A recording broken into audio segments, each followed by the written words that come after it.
If you live on the island, you already know, building literally anything here is a whole different ballgame. Welcome to this explainer. Today we're unpacking exactly what San Diego homeowners need to know to secure a bulletproof fence installation over in Coronado. We're breaking down the exact strategies to protect your coastal investment based on some really great expert insights from Fence Pros San Diego. We're going to cover everything from beating the harsh elements to handling those infamously strict local approvals. Here's our game plan.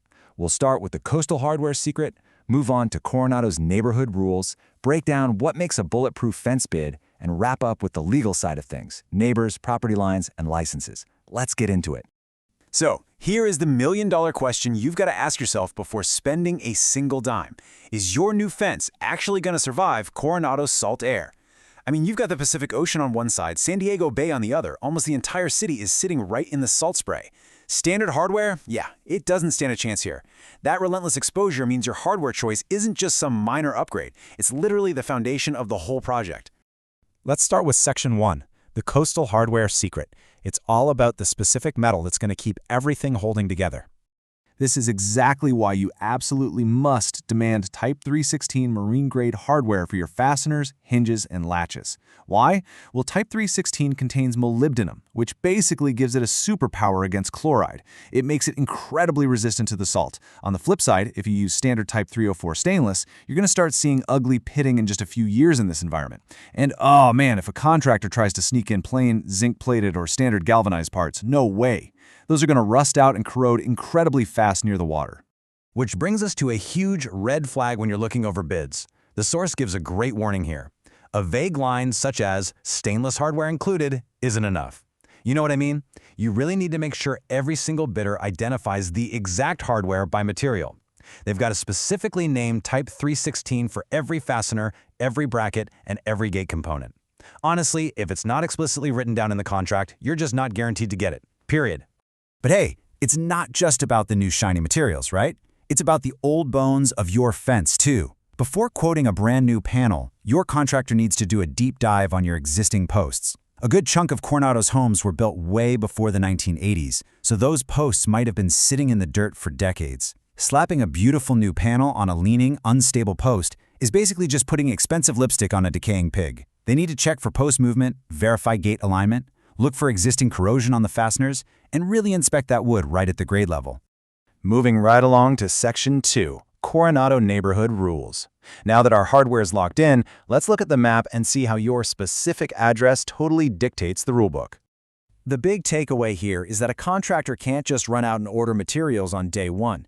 They have to match the plan to some seriously strict neighborhood-specific rules. Take the village, for example.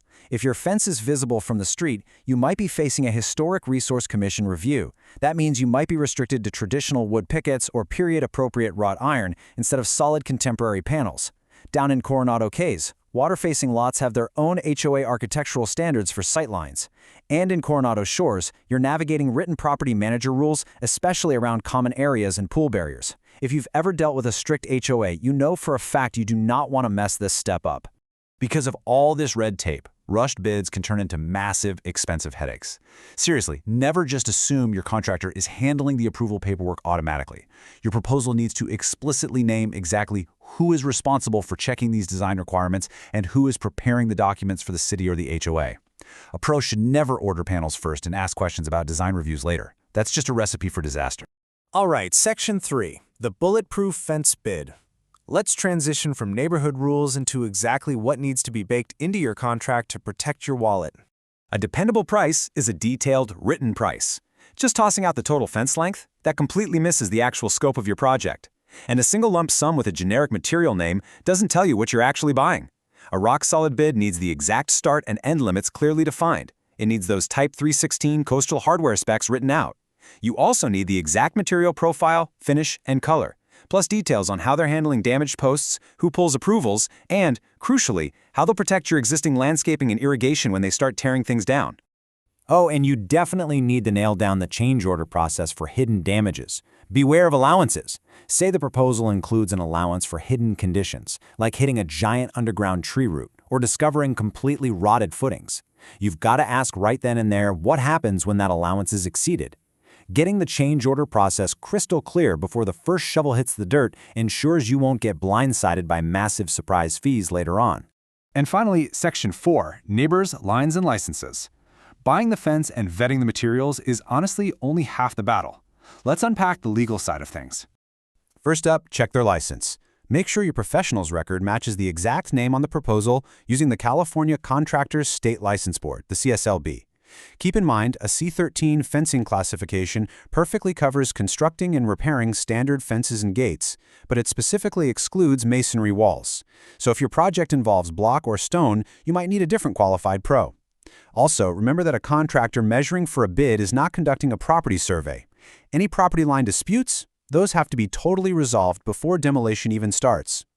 Speaking of boundary lines, if you're sharing a fence with a neighbor, California law actually has your back. Under California Civil Code Section 841, there's a general presumption that adjoining landowners share equal responsibility for the reasonable costs of a dividing fence. That is, unless you both agree to something else in writing. But, and this is a big but, to actually utilize this shared responsibility for boundary work, you have to follow a very specific communication protocol. To activate that shared cost, you absolutely must serve the affected neighbors with a 30-day written notice. And pro tip? Keep neighbor negotiations completely separate from your contractor's job. Handle this part directly yourself. The notice has to include 4 exact elements. You state the problem, provide your proposed solution, detail the estimated costs and how they'll be shared, and finally outline the project timeline. Once and only once you've got this handled, you can give your chosen fence professional clear, written instructions to proceed. So when it's all said and done, it comes down to this. Is your chosen contractor actually ready for Coronado? Insisting on Type 316 hardware, demanding an airtight, detailed bid, and confirming those strict neighborhood rules up front is really the only way to protect your coastal property. So ask yourself before signing on that dotted line, are you building a coastal defense that's going to outlast your mortgage, or are you just buying future firewood for the beach?